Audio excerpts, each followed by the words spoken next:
जय जगदंब, जय काळेश्वरी सर्वांना। आजपासून आपण आदिशक्ती कृपावत्सला रेसिपी चॅनलची सुरुवात करत आहोत।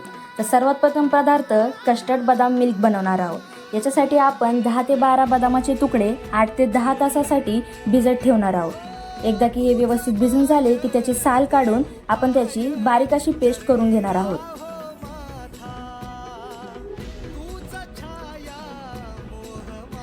ह्या पदार्थासाठी आपण अर्धा लिटर दुधाचा वापर केला आहे। एकदा का हे दूध आपण तापवायला ठेवलं की त्याच्यामध्ये आपल्या आवडीनुसार आपण साखर घालून घेणार आहोत।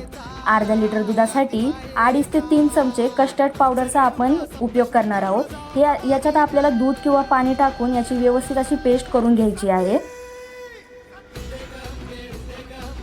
एकदा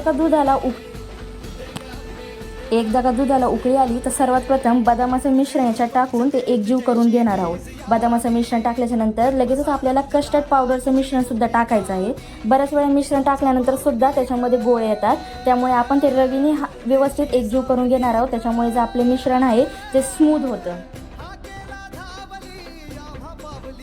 हे बघा, याची कन्सिस्टन्सी आपल्याला अशी ठेवायची आहे आणि गॅस बंद करायचा आहे।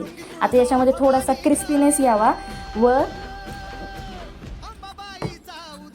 याच्यामध्ये थोडासा क्रिस्पीनेस आणि गार्निशिंगसाठी आपण बदामाचे छोटे तुकडे कापून घेतले आहे। आता हे आपल्या मिश्रणामध्ये टाकून आपण हे मिक्स करून ठेवायचं आहे। एकदा का मिश्रण थंड झालं तर ते आपण फ्रीजमध्ये चिल होण्यासाठी ठेवणार आहोत। हे बघू शकता की हे मिश्रण किती घट्ट झालेलं आहे, त्यामुळे थोडंसं त्याला स्मूथ करून आपण हे आता सर्व करणार आहोत। तुम्हाला ही रेसिपी कशी वाटली नक्की कमेंट करून सांगा।